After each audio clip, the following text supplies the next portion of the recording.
Hello, boys and girls. In this lesson, we're gonna see how postponing works. Okay, so bear with me. It's gonna be another long lesson probably because there's not only postpone but other functions that I want to show you alongside. And so let's dive deep down. Okay, when you work with postpone, you can work either on the level of a single element. So you go on the single element, or let's say you're doing your daily queue. So you see this question, okay? You see Melanie Barney is a fictional character American sitcom called The Game. But for whatever reason, and it usually happens with topics, to be honest. So let's say you're not particularly interested in this, and you say, okay, maybe you know what? I don't want this to be shown now.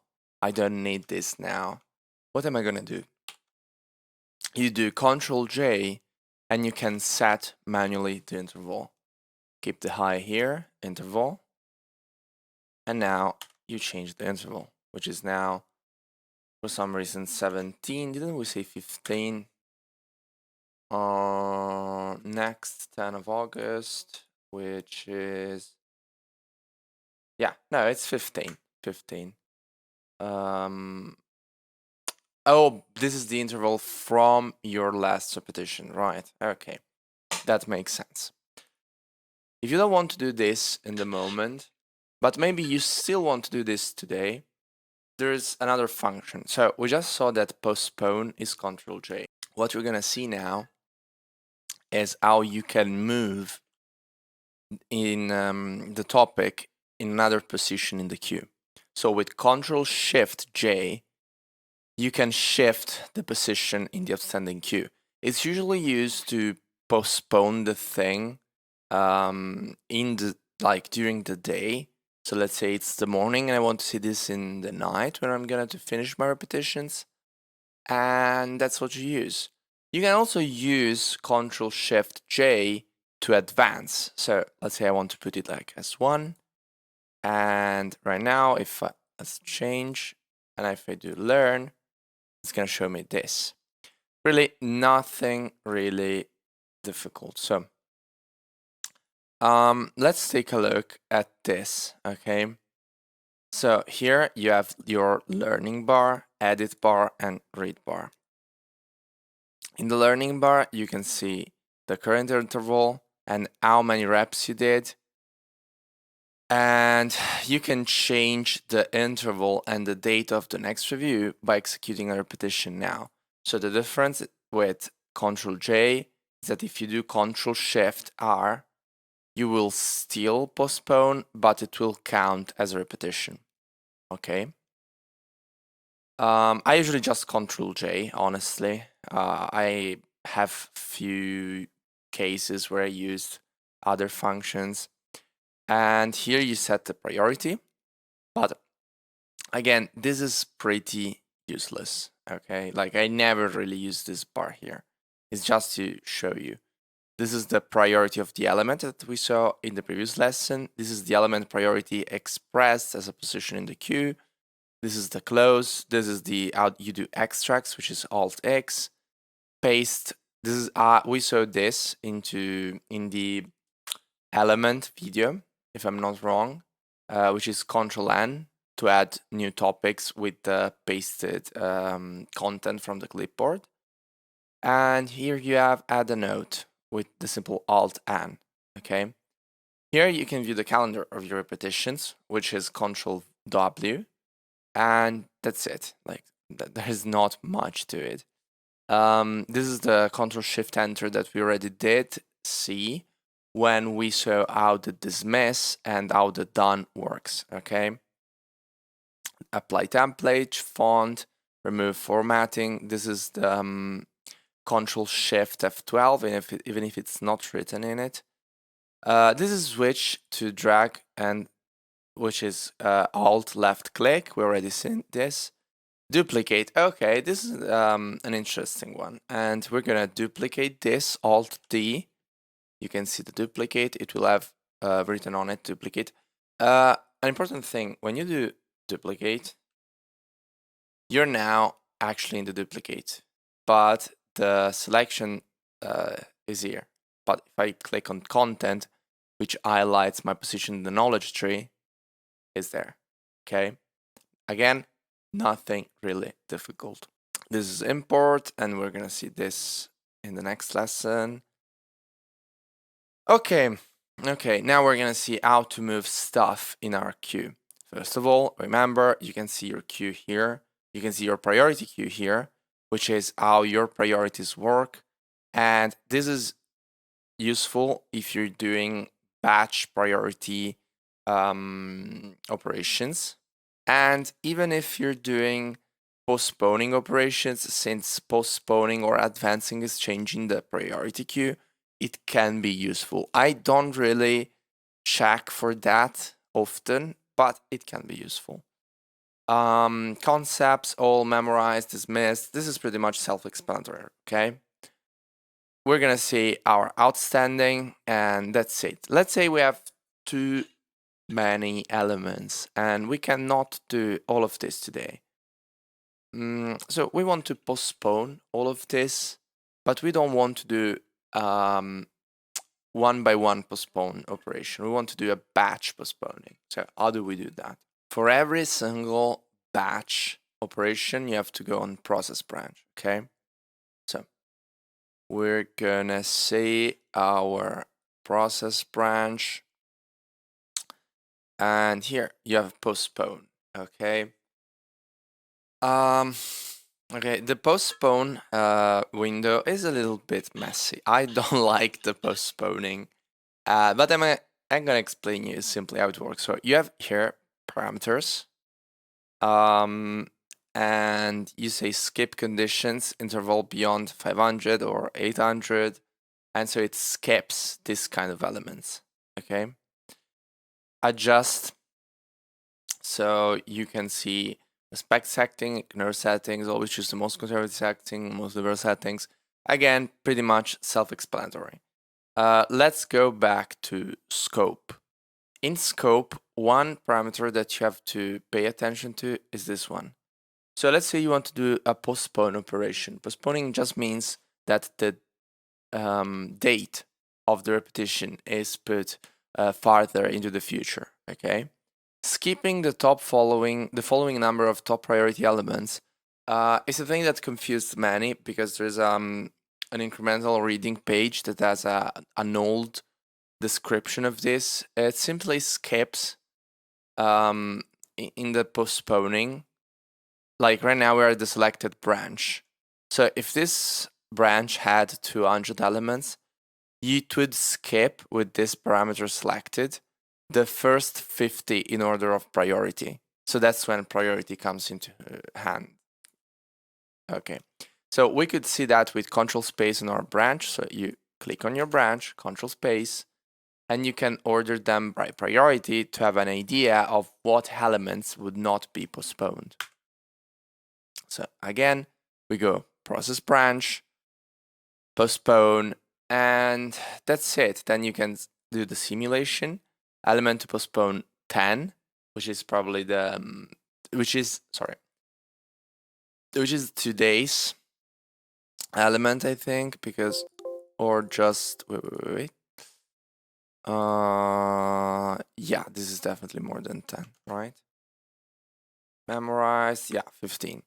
So yeah, it's working only on today's element. I'm sure you can.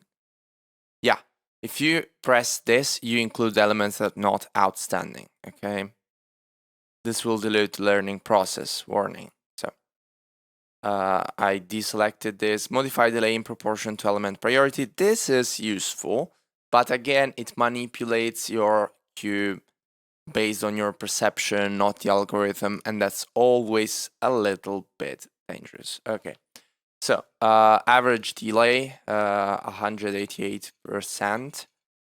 Average delay interval 3.8 days, and so you have an idea of how the delaying works. So we can see postpone. Okay, and you can see that our outstanding dropped. This is really only an exercise in the like for this course, because no one really uses postpone. Like postpone is pretty useless because you use spread.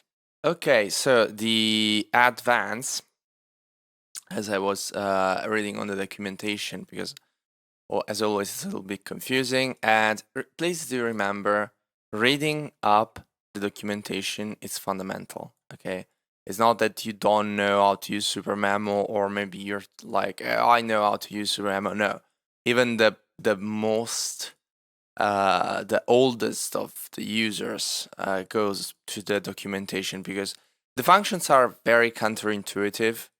Like some of these functions of the most advanced functions are very counterintuitive. So you need to browse the documentation. Okay, please put this inside your head. Otherwise, your skills with SuperMemo will never advance. You need the documentation. This course is just the cherry on top of the documentation, but you have to read the documentation. Okay, I do not know everything about SuperMemo. Few people do, so please read up the documentation. So advance, the interval range here, it refers to days. So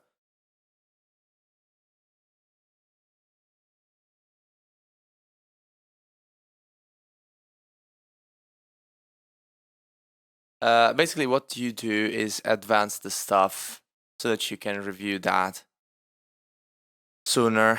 But to do that, we really use process branch. At this point, please don't just, okay, when you do right click, this is pretty much stuff we already seen. The view is just a little difference from control space, which is descendants. So we always do process branch, learning, and now we go spread. Yeah.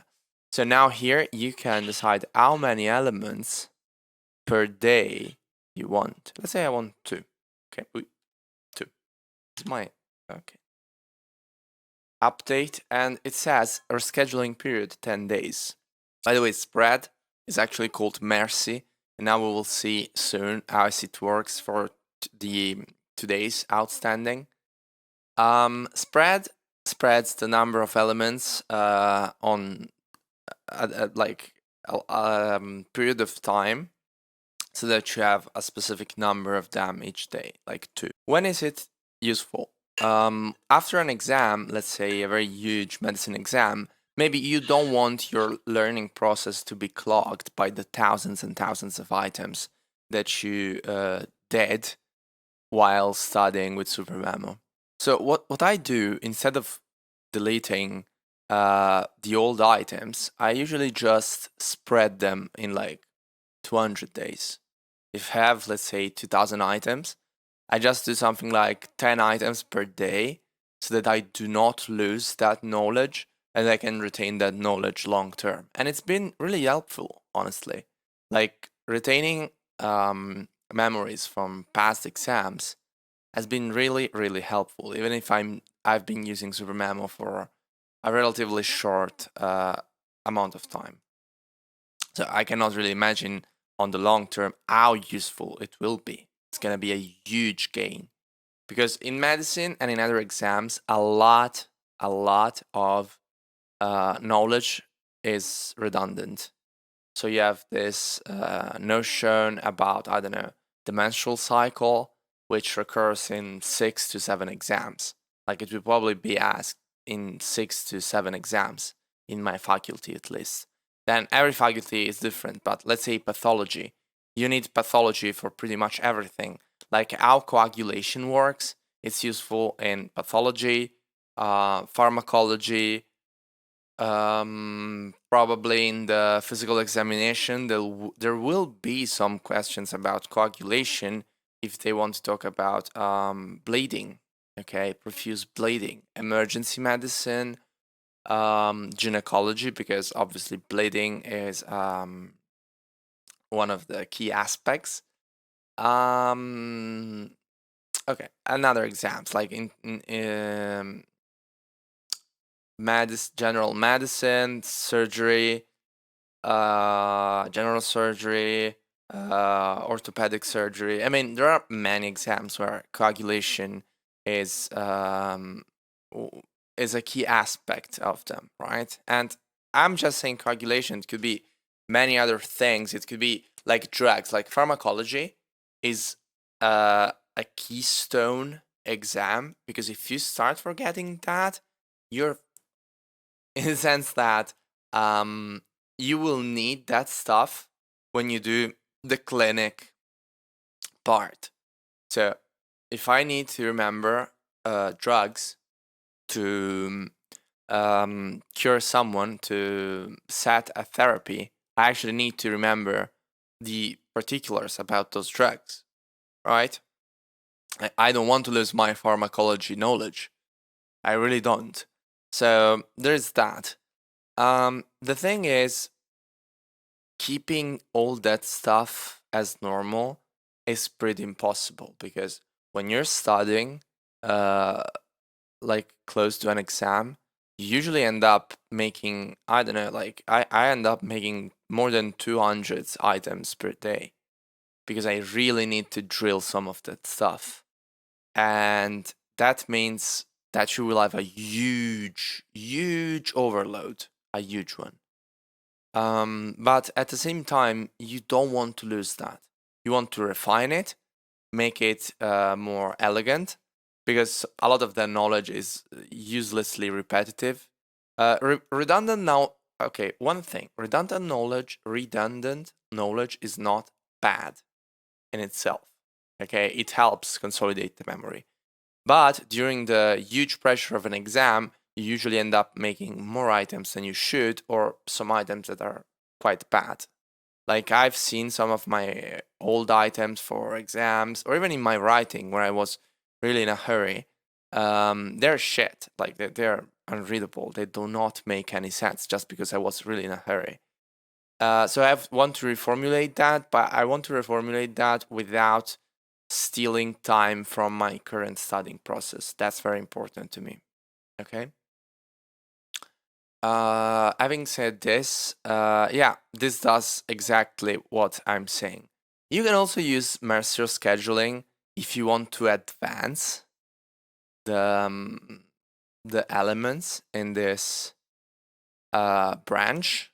So you can say collecting for future repetitions, and here you say that collecting period 19 days. It basically steals from those 19 days, and you could reschedule that in 5 days, so that if you do have an exam, let's say you have an exam and you want to do more repetitions than the algorithm wants you to, which is quite dumb. But for the sake of the argument, we want to do that, okay? And right now, you can reschedule this 30 days. So let's say you had one very important element scheduled for the day after the exam. That's useless for your exam, is it? Because maybe the algorithm did an oopsie and now you don't really remember that element. So what you do is you collect stuff also from after the exam and you reschedule in the days before the exam. Let's say I have an exam for in 7 days, so I want to reschedule in 6. Okay, hope it makes sense. You can see these criteria right here. You can investigate them, but no one really touches them, and I think it's beyond the scope of this course to talk about this stuff. Like I saw a couple of Wozniak videos, and I don't know, like if you want to change this stuff, you're welcome, but I think that the default parameters, since they are set by the man himself, you can like go over, like they're not meant to be changed, in my opinion. Okay, and you can do the same thing. You can do toolkit, mercy, and this is for today's outstandings. And if you do consider future repetitions, you do for all the outstanding cues. So if I want to collect from 10 days of outstanding queue. It's 35 items. I want to schedule that in 5 days. So it's 7 items per day. Okay, easy peasy. Next thing about this is that there's another thing called delete. Delete is similar to postpone, but it affects everything, including elements that are not outstanding. So it gave us the same warning. It's pretty much the same of postponing, but with this. And that's it. Like, this is it about postponing, advancing. Let me give you a quick piece of my mind. I do not think that screwing up too much with these settings is a good practice. Postponing and advancing and mercy are all powerful tools, so be very careful. I've seen a lot of beginners mess around with these parameters, and myself included, and it's never a good idea, honestly. It's really not a good idea. It's dangerous. You could end up screwing the algorithm because you have to trust the algorithm. You're using this software because you trust that SuperMemo's algorithm is the best. So you can't abuse the tools, okay? Always remember this. Do not fiddle too much at the beginning with these tools. Or if you do, be sure you have a backup in place, okay? Perfect. So see you in the next video.